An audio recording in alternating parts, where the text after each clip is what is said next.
Tu vida diste allí. Gracias, sublime. Perfecto es su amor. Cargaste tú mi cruz.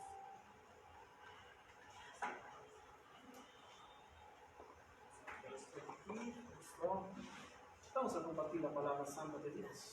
¿Sí o no? ¿Dónde está Sebastián? ¿Cuál es Sebastián? Sebastián y Emanuel. Bueno, hermanos y hermanas, ¿cómo están? Hoy es el día del Padre.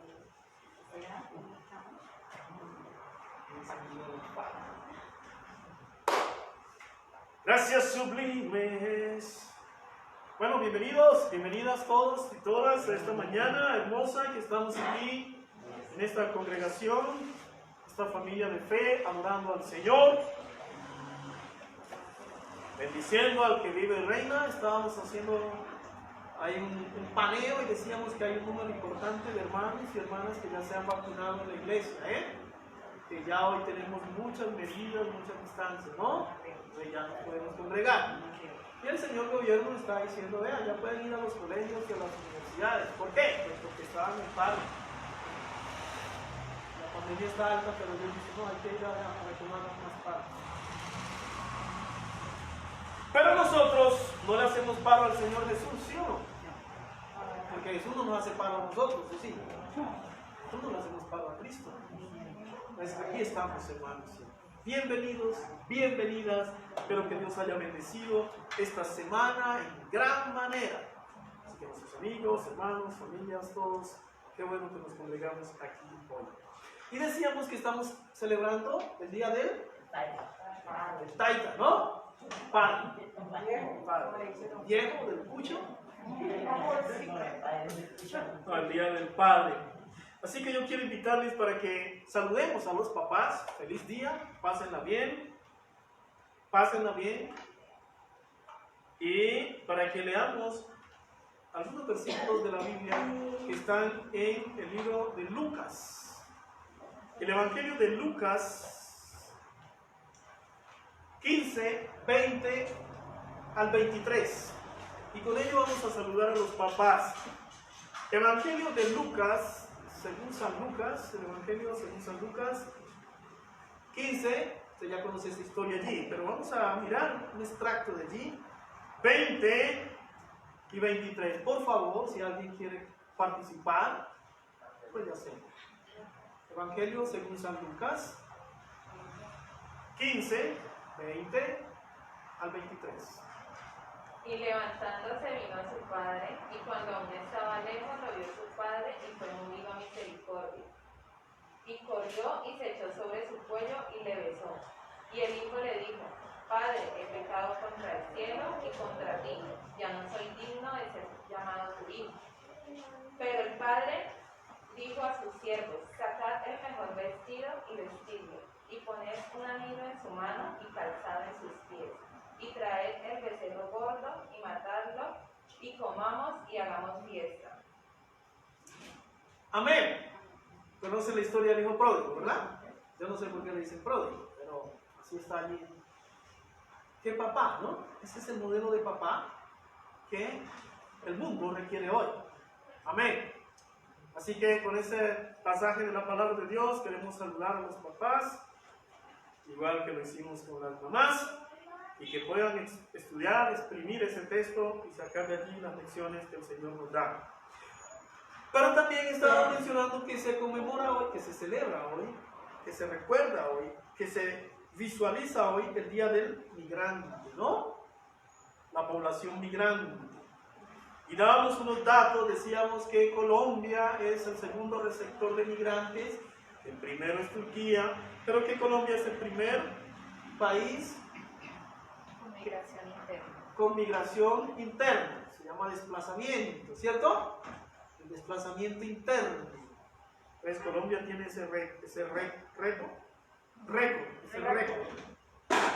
Así que oramos por ellos, los recordamos y estamos aquí para darle nuestra mano, ¿verdad? ¿Y cómo hemos de tratar al extranjero, al migrante? ¿Cómo es que dice la Biblia que hemos de tratarlo? Bueno, nosotros no tienen que entender que todo el mundo es migrante. Todos ser humanos migrantes, ¿cierto? Todos somos migrantes. Ahora, hay unas migraciones forzadas, eso es lo que estamos diciendo. Levítico 19:34 dice de la siguiente manera. Levítico 19:34. Voy a leer desde el 33. Cuando el extranjero habite con vosotros en vuestra tierra, no lo oprimiréis. No lo oprimiréis. Como a uno de vosotros trataréis al extranjero que habite entre vosotros, y lo amarás como a ti mismo, porque extranjero fuisteis en la tierra de Egipto, yo Jehová. Entonces, ¿cómo dice la Biblia que hemos de tratar al extranjero? ¿Cómo dice? Como nuestro hermano. Como uno de nosotros. Como uno de nosotros. Así es como se trata, ¿cierto? Le tratarás como uno de vosotros, el extranjero que habite entre vosotros, lo amarás como uno de vosotros, como a ti mismo. Así es como nos dice la Biblia. De hecho, hay una campaña en la que participamos que se llama Como nacido entre nosotros, ¿no? Una campaña global. En muchos países estamos aquí participando. Entonces, cada vez que veamos a un extranjero, recordemos lo que la palabra de Dios dice, que lo tratemos como a uno de nosotros. ¿Amén? Bien, entonces con ese dato quiero recordar a ustedes que están en su casa, hermanos y hermanas, que hoy se está celebrando también el Día del Migrante en todo el mundo, que la iglesia tiene un programa con migrantes, que nuestra comunidad anabautista en todo el mundo históricamente ha trabajado con migrantes en todo el mundo, y por los últimos 100 años y desde antes, y que nosotros somos parte de una comunidad que bendice, que apoya al migrante. Amén. Amén y amén. Amén. Y que Colombia es un país que se ha caracterizado por tener muchos migrantes, ¿cierto? Antes no recibía, sino salían muchos. Todo el mundo tiene un familiar fuera del país, todo el mundo. Ahora nos toca recibir y tratarlos como a uno de nosotros. Bueno, hermanos y hermanas, espero que hayan tenido una semana excelente. Entonces quiero invitarles para que continuemos la exposición de la palabra de Dios. Estamos viendo el libro de San Marcos. Estamos estudiando el libro de Marcos y ahora llegamos al capítulo 2. Estamos en el capítulo 2 del Evangelio según San Marcos y vamos a estar reflexionando en una de las preguntas que nos plantea Marcos.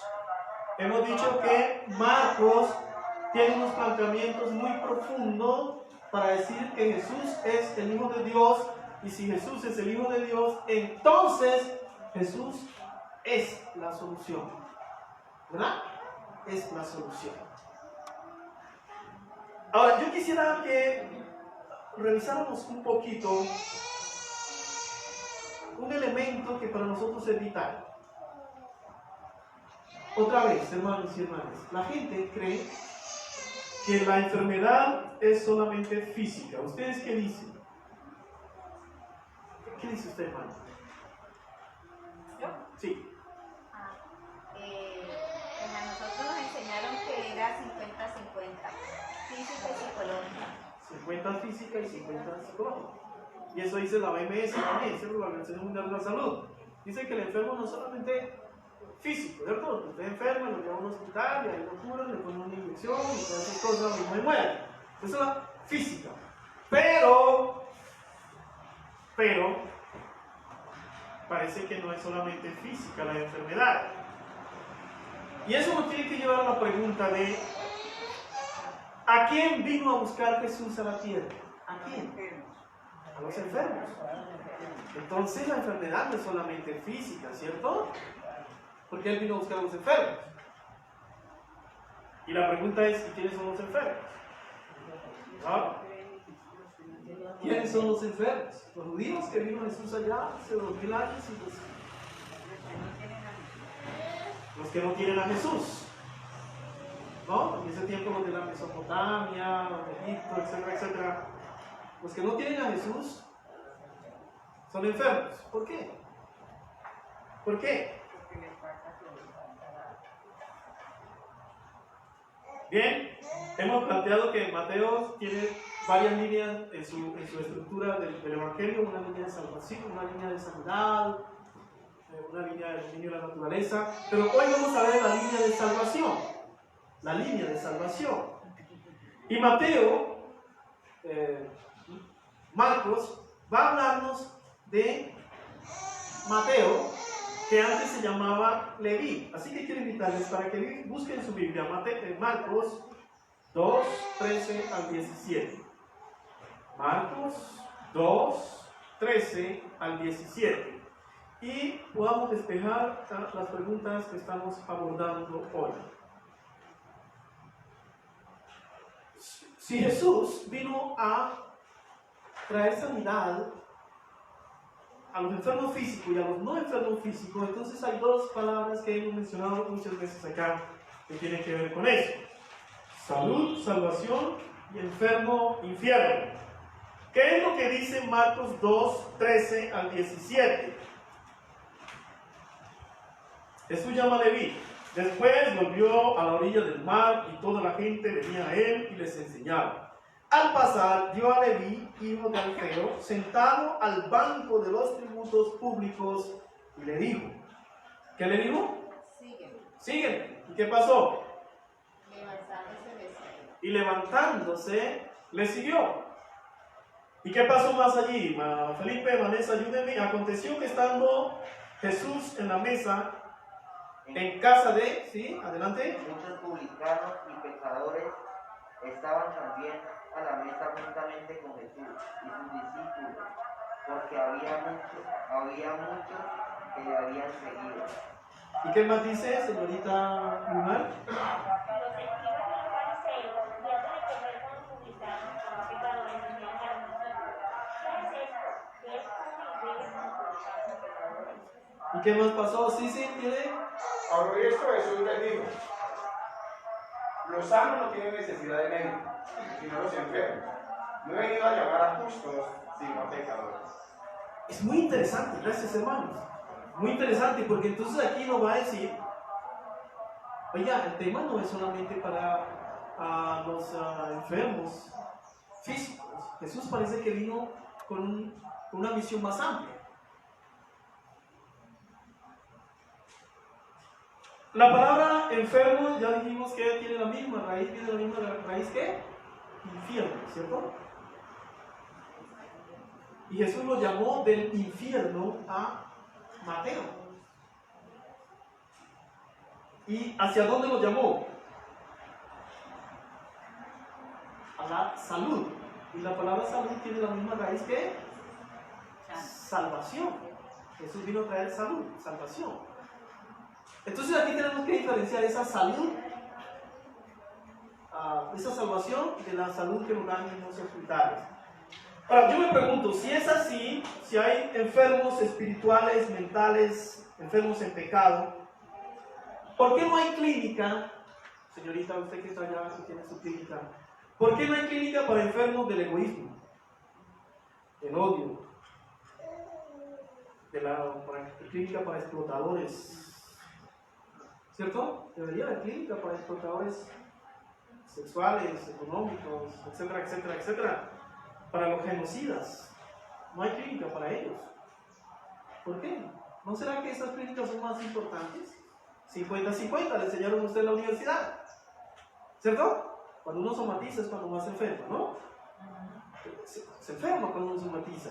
Pero ese hermano, propongamos como iglesia, propongo que se creen clínicas para los genocidas.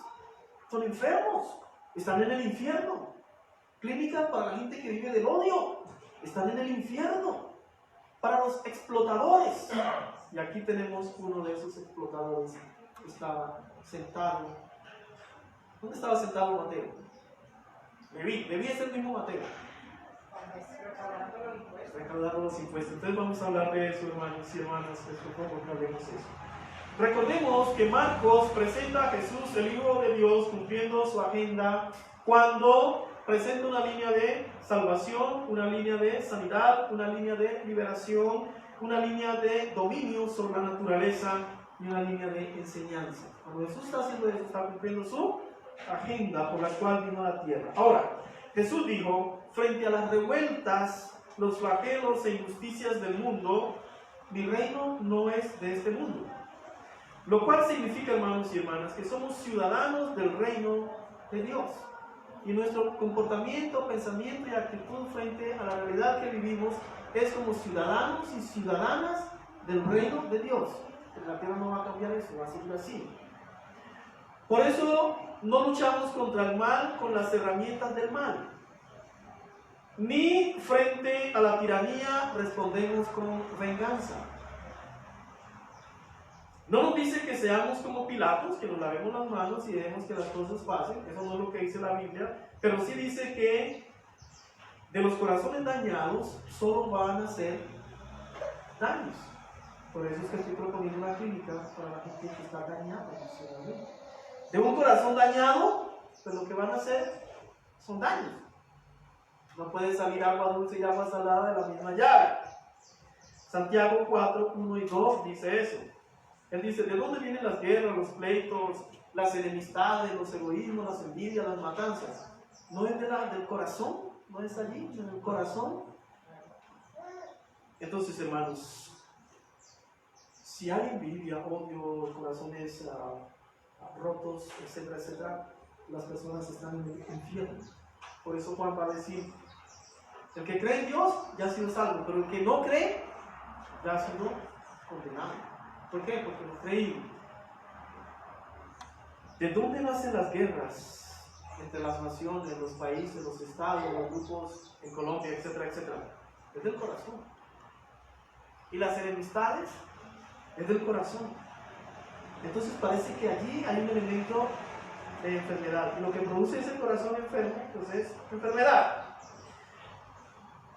Hagamos esta diferencia entre los sanos y los enfermos. Miren. Los sanos, en el texto que estamos trabajando, los sanos, ¿cómo terminó el texto que leyó el hermano Cisifredo? Yo he venido, ¿a qué? A buscar. No he venido por los justos, sino por los pecadores, por los enfermos. Ahora, esos justos que se creen sanos, según el texto, son los que suponen no necesitar de Cristo. Ellos se creen justos, y así es la sociedad que nos circunda. Esos son los orgullosos. Usted recuerda al publicano, ¿cierto? Oh Dios, te doy gracias porque yo no soy como este tipo que está aquí. Yo diezmo, y yo ofrendo, y yo hago favores. Y Jesús le dice, no, tú eres más enfermo que el otro. Los sanos son aquellas personas en la sociedad, en su familia, en la iglesia, que suponen no necesitar de Cristo. Entonces usted los invita, les comparte, y ellos creen que no. Ellos creen que con sus teorías, ellos fabrican sus teorías de Dios, ¿cierto?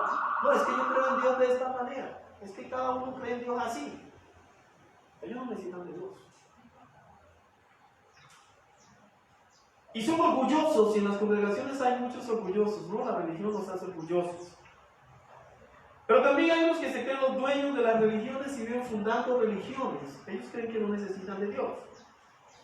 Pero hay otros que se creen dueños de la vida ajena.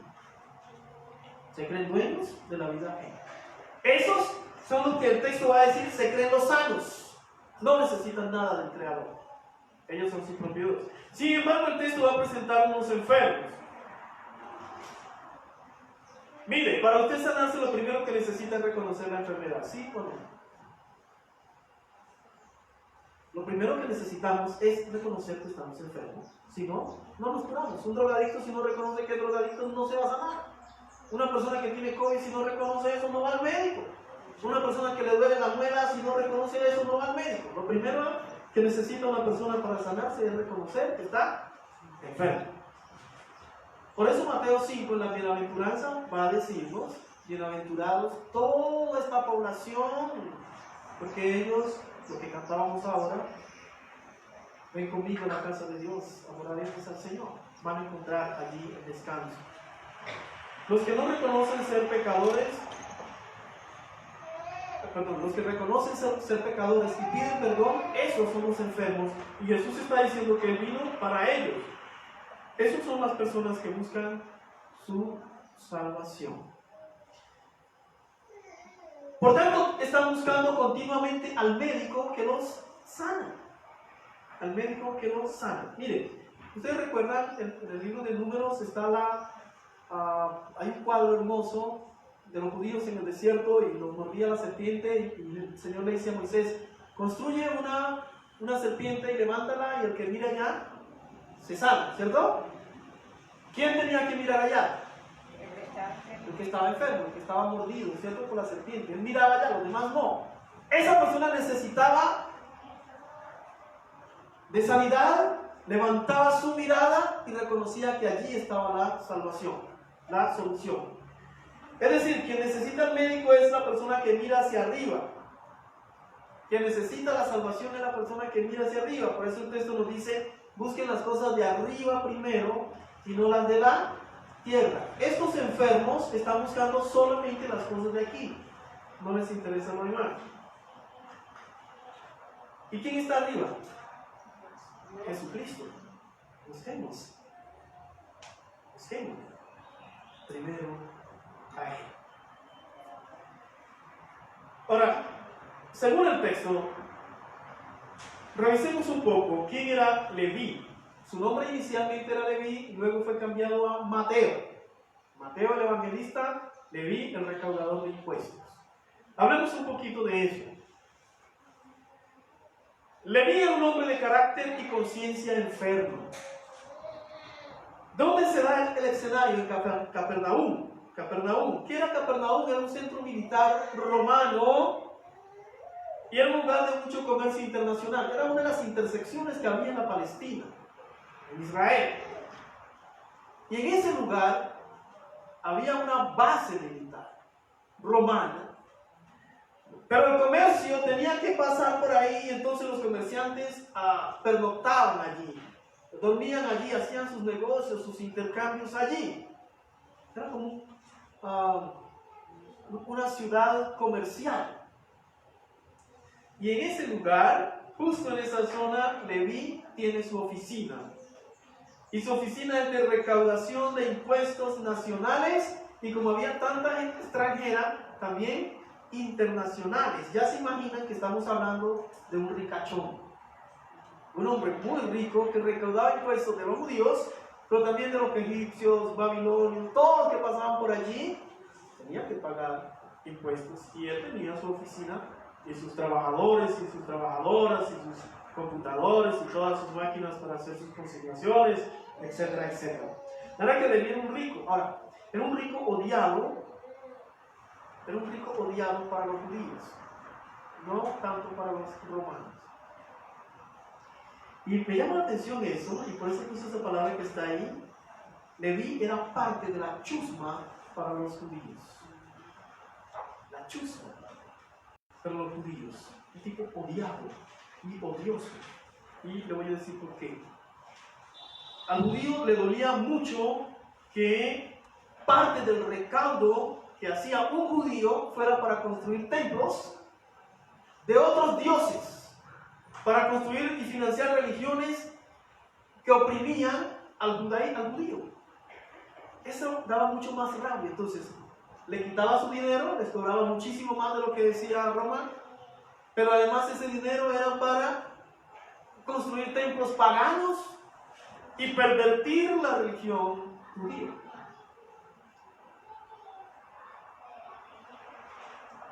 Entonces nadie lo quería. En la ciudad, tal vez la mujer y los hijos. Creo que nadie más. Ahora, note que Leví era un rico. Y por ser rico, cuando Jesús lo llama, él organiza una fiesta de inmediato. Organiza una gran fiesta al llamado de Jesús. Pero en esta gran fiesta él va a expresar su conversión a Jesús. Lo que estamos diciendo es que el Señor llama a Leví del infierno, de su enfermedad, porque era un explotador. Todo explotador está en el infierno, está enfermo, porque no piensa en el otro. Leví es un explotador. Y Dios lo llama. Y Dios sigue llamando a los explotadores. Y le cambió de los valores del infierno a los principios del reino de los cielos. De los valores de robar a los demás, de explotar a los demás, de engañar a los demás, de esos valores, a convertirse en un gran evangelista. Hasta escribió el libro de Mateo. Amén. ¿No dicen amén a eso? Eso solo lo hace Dios. ¿Quién puede cambiar estos enfermos? Y el texto dice que él inmediatamente dejó todo y le siguió. Ahora que le quiero presentar aquí 4 aspectos en la vida de una persona que hacen evidentes el llamado de Jesús. Cuando Jesús le llama, hay 4 elementos que se hacen evidentes, como en el caso de Mateo. Primero, note que Mateo dejó de inmediato el trabajo. Tenía muchísima plata, muchísimos recursos. Mucho. Hermano, es que recaudaba dineros nacionales, pero también extranjeros. Entonces no estamos hablando de la alianza solamente, estamos hablando de un paraíso fiscal. Llamó a todo el mundo, invitó a Jesús a su casa y organizó una gran fiesta, pero eso fue así. Eso significa que todo el mundo en la ciudad le caminaba. Conseguir músicos, cámaras, conseguir todo esto. Los invitados, la gente que estaba trabajando, venga. ¿Y quién me manda a llamar? Leví. Pues si Leví hay que ir. Y todo el mundo estaba allí. Pero ¿sabe también a quién llamó? ¿Notaron el texto o no? ¿Qué fue lo que le criticaron los judíos a Jesús? ¿Por qué come con gente de mala fama, hermano? ¿Por qué come con esos tipos y esas tipas de mala fama? O sea que Leví también invitó a los obreros, a los asalariados. ¿No vieron en la protesta un señor que quería humillar al muchacho de los derechos humanos de la alcaldía con un chaleco azul? Y el señor le gritaba: asalariado, asalariado. Pero Leví invitó a los asalariados también. De manera que Jesús se sentó a comer con los ricos y con los pobres. Y la gente le criticó a eso. Lo primero, hermano, que se evidencia cuando el Señor nos llama es un dejar todo y venir a una vida de santidad. Entonces lo primero es, cuando Dios te llama, tú buscas la santidad. Para llevar una vida de santidad personal, el mundo lleno de pecado nos está cada rato cuestionando. Y uno se pregunta, entonces, ¿cómo hago para llevar una vida de santidad en un mundo como este? Bueno, Leví nos enseña que es necesario un cambio de afectos. Un cambio de afectos. Bueno, aquí no hay ricos y ricas sentadas, pero yo sé que decirle eso a los ricos no va a caer muy bien. Pero un cambio de afectos fue lo que hizo Leví. ¿Su afecto cuál era? Explotar a la gente, ¿sí o no? El dinero, los dólares, los euros. Explotar a la gente, ese era su afecto. Cuando él fue llamado a santidad, lo primero que hizo fue cambiar de afecto. Del dinero a Jesús. Eso es lo que el Señor nos llama. Si usted quiere ser santo, santa, usted necesita cambiar de afectos. Y este mundo enfermo exige hombres y mujeres santos y santas como usted y yo, pero que cambiemos de afecto. ¿Qué es lo que nos ancla? ¿A qué es lo que estamos tan pegados, tan apegados, tan apegadas? Bueno, el Señor nos llama a cambiar de afectos. Ahora, ¿para qué Jesús llamó a Leví? Le llamó para que se apartara, es decir, para que fuera santo, para transformarlo, es decir, el Evangelio produce transformación de lo profano a lo santo. Hermanos y hermanas, no podemos seguirnos besando con lo profano. En esta mañana he estado meditando mucho qué nos deja esta pandemia y qué nos deja este paro. Estaba meditando para mí, ¿qué es lo que eso tiene que dejarnos? ¿Qué tiene que dejarme a mí? Yo tengo que entender que ha sido un llamado fuerte del Dios de la creación a mi vida. Y ese es un llamado diciendo, el tiempo es muy corto ya. Y si no lo crees por la fe, tienes que creerlo por la ciencia. Tengo que cambiar de afecto, tengo que ser transformado, tengo que soltar lo profano. Y Dios empieza a bendecirte cuando tú empiezas a soltar lo profano. Para muchos cristianos no les interesa el tema de la santidad, sino que viven justificando sus pecados. Y el resultado de eso es un testimonio débil. Y viven sin poder, sin el poder del Espíritu Santo, porque es un testimonio débil, es decir, siguen enfermos. no han leído la escritura. Siguen enfermos. Jesús vino a llamar a este enfermo llamado Leví del infierno, de su egoísmo y su explotación, a los principios, a la sanidad, a la salvación, los principios del reino de los cielos. Y Jesús le llamó también para que estuviera con él. Eso es una práctica diaria de compañerismo con Jesús. Allí estaba en la mesa, comiendo, hablando, charlando con la gente. El compañerismo para nosotros, nos enseñaba la hermana Isnalia esta semana, el compañerismo, ¿cierto?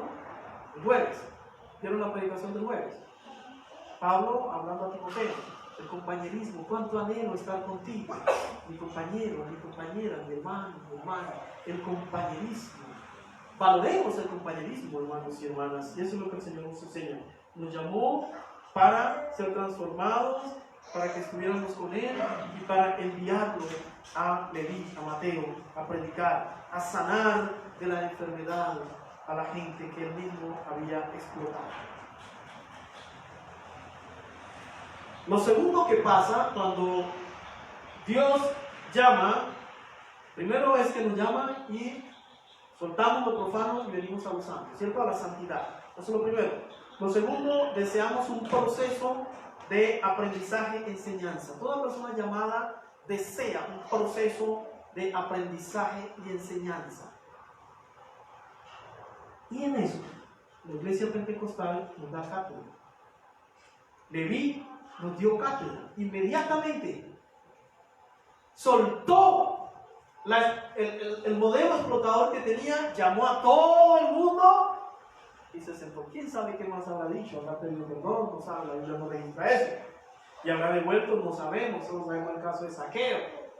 Pero parece que al invitar a tanta gente a su casa, él está reconociendo que no ha hecho bien. Y empieza entonces un proceso de aprendizaje. Miren el versículo 13. Ahí está diciendo que Jesús enseñaba. Quiere aprender porque quiere enseñar. Cuando usted llega al Señor Jesucristo, usted quiere aprender porque quiere enseñar. Ahora hay mucha gente que la pasa queriendo aprender toda la vida y nunca enseña nada. No, ese no es el modelo. Aprendes y vas y enseñas. ¿Amén? ¿Estamos o no? ¿Amén? Amén. Aprendes y enseñas. Ese es el modelo de Leví. Ahora, el modelo de Jesús fue práctico del día a día, nos enseña día a día. Y la enseñanza de Jesús es, póngale bien cuidado cómo es la enseñanza de Jesús. En primer lugar es una enseñanza sanadora. En segundo lugar es una enseñanza liberadora. Y en tercer lugar es una enseñanza transmisible. Es sanadora porque Él siempre va a decirnos tus pecados te son perdonados, lo que predicamos el domingo pasado. Levántate, toma tu lecho y anda. Es sanadora. Es liberadora porque el texto dice y conoceréis la verdad y la verdad nos hará libres. Por tanto la enseñanza de Jesús es liberadora. Y es transmisible porque el texto dice como el Padre me envió, así yo os envío. Ir y hacer discípulos. ¿Cómo estamos? ¿Estamos haciendo discípulos y discípulas? Amén. Ese es el llamado. Si es así, hermanos y hermanas, entonces debemos desear la enseñanza del Señor Jesús como el niño. ¿Cómo se llama su niño? Como Juan Esteban desea la leche de su mamá, así debemos desear la enseñanza de nuestro Dios. Entonces hemos dicho, cuando el Señor nos llama, anhelamos la santidad. 2, anhelamos procesos de aprender para enseñar. Quiero motivar y llamar su atención como iglesia para eso. En tercer lugar, hay una sujeción a las Escrituras. Cuando usted mira el texto, va a encontrar una sujeción a las Escrituras, al punto que Mateo termina escribiendo.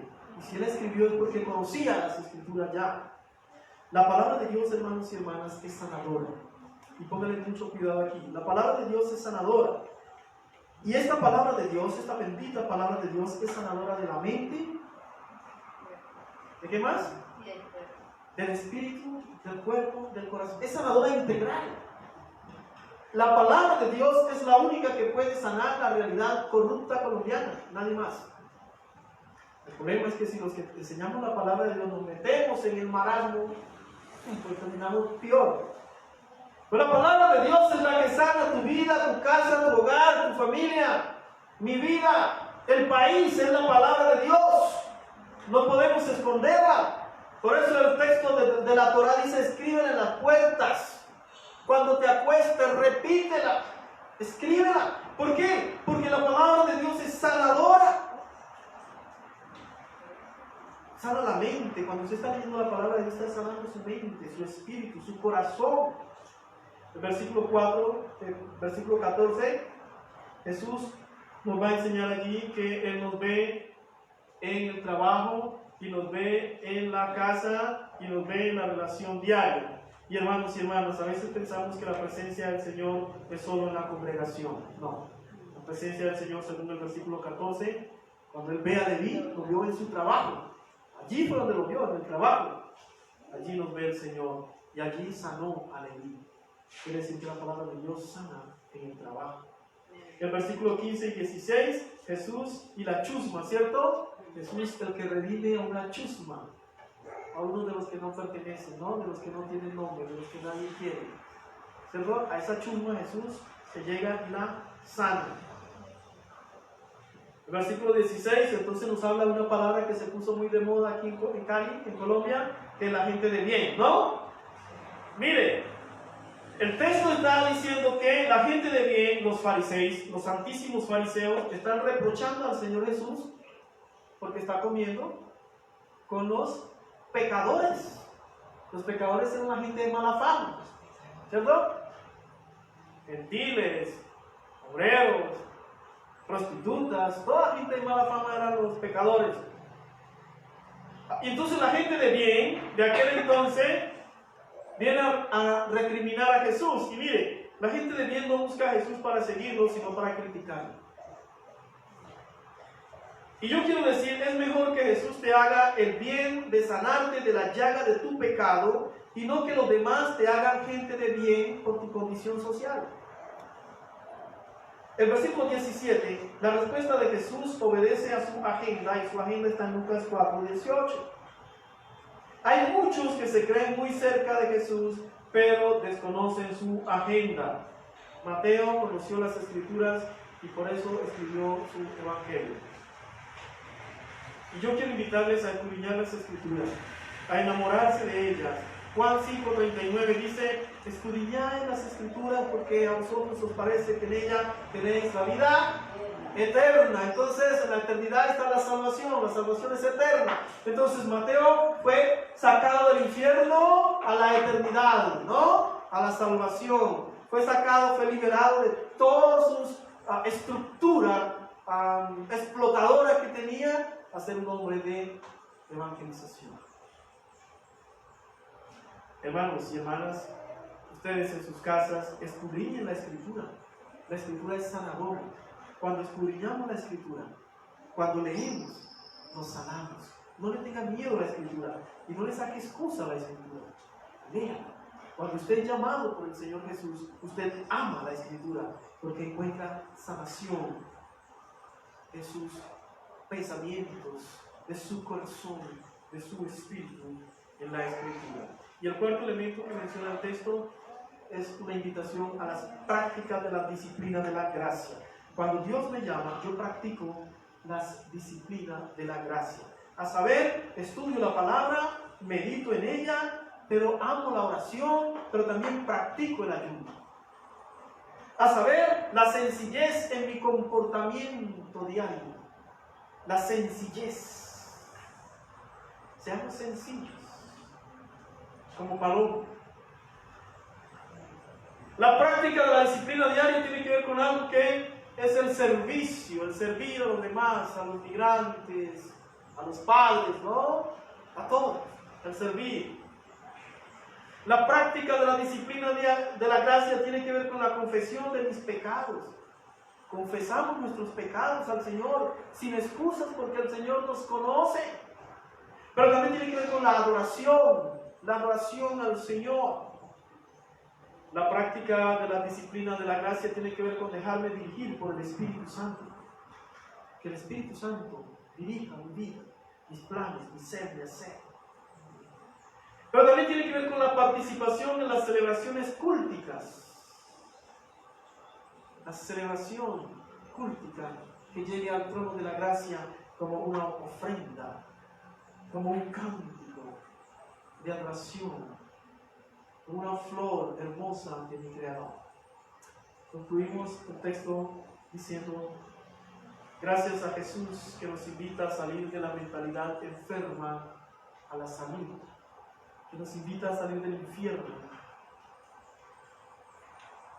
a la salvación. Todo egoísta está en el infierno, el mío es un infierno. Todo explotador, todos los políticos explotadores, hay que orar por ellos para que salgan del infierno. Todos los matones, no importa el uniforme que tengan puesto, hay que orar por ellos para que salgan del infierno. Todos los hermanos y hermanas indiferentes, hay que orar por ellos para que salgan del infierno. Y hay que enseñarles que la enfermedad no es solamente física, sino también espiritual. Cuando usted es indiferente a las cosas de Dios, usted está enfermo. Pero Jesús dedicó tiempo y su amistad a aquella chusma. Hoy más que nunca hemos de dedicar tiempo y amistad a las personas que son considerados no personas, a los que no son considerados gente de bien. Nosotros hemos sido salvados, hemos de dedicar amor, comprensión, tiempo. A los asalariados, ellos necesitan el mensaje de amor de Jesús. Los explotados y oprimidos necesitan el amor de Jesús. Aquellos que uno les comparte el Evangelio y se tapan los oídos y sacan 30,000 excusas. Hay que orar por ellos para que salgan de su infierno. Pues bien, hermanos y hermanas, para Marcos, si Jesús llama, entonces Jesús sana y Jesús salva. Y eso fue lo que pasó con Leví. Si Jesús te llama, entonces Jesús te sana y Jesús te salva. Eso es reconocer que necesitamos sanidad del alma. Porque esta situación que estamos viviendo, año y 6 meses, daña al más fuerte, lo enferma, lo debilita, lo daña. Muchos están enfermos por el COVID en los hospitales, pero hay muchos enfermos emocionalmente por la amenaza del COVID, por los datos del COVID, o por el luto, o por el duelo. Marcos nos dice que si Jesús nos llama, Jesús nos sana. Y Marcos nos dice que hemos de reconocer que necesitamos sanidad del alma cada día, que nuestra alma sea sanada, porque el contexto que vivimos nos enferma. Hoy necesitamos, hermanos y hermanas, acompañarnos como comunidad de fe, acercarnos, no alejarnos, como comunidad de fe. Bendito sea Dios que estos teléfonos inteligentes tienen forma de que estemos cerca. Perdón, gracias por la llamada el otro día. Pastor, ¿cómo está? Qué bueno. ¿No? Acerquémonos, hermanos, para que estemos juntos. La salvación se vive juntos, juntas. Hemos de vivir, según el texto, siguiendo a Jesús con sencillez. Hemos de tener confianza que el Señor siempre nos está viendo desde la casa hasta donde vayamos. Salimos de aquí ahora y mañana al trabajo y tengamos la confianza que nuestro Señor, como vio a Mateo, nos sigue viendo a nosotros. Y finalmente, en este presente traumático, Dios nos está llamando de una cultura probadamente enferma y enfermante a una cultura sana y sanadora. Mateo dejó todo, su nicho, todo su nicho de explotación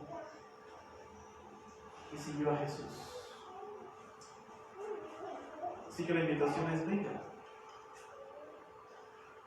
deje su nicho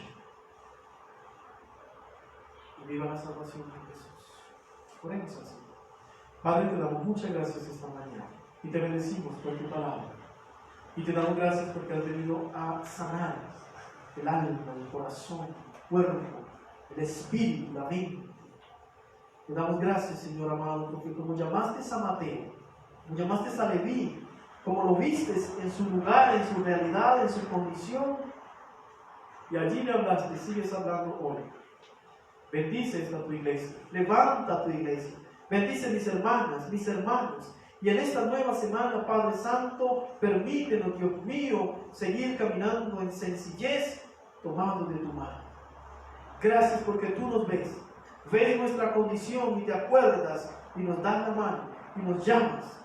Gracias, mi Señor. Bendecimos tu nombre, bendecimos al país en tu nombre, bendecimos a aquellos que sufren y lloran, Señor, en el nombre de Jesús. Oramos para gloria del Padre. Amén. Y amén. Gloria a Dios. El Señor te bendiga, el Señor nos bendiga. Vamos a terminar aquí la transmisión. Vamos a recibir también nuestros diezmos, ofrendas y vamos a saludarnos y vamos a vivir con sencillez.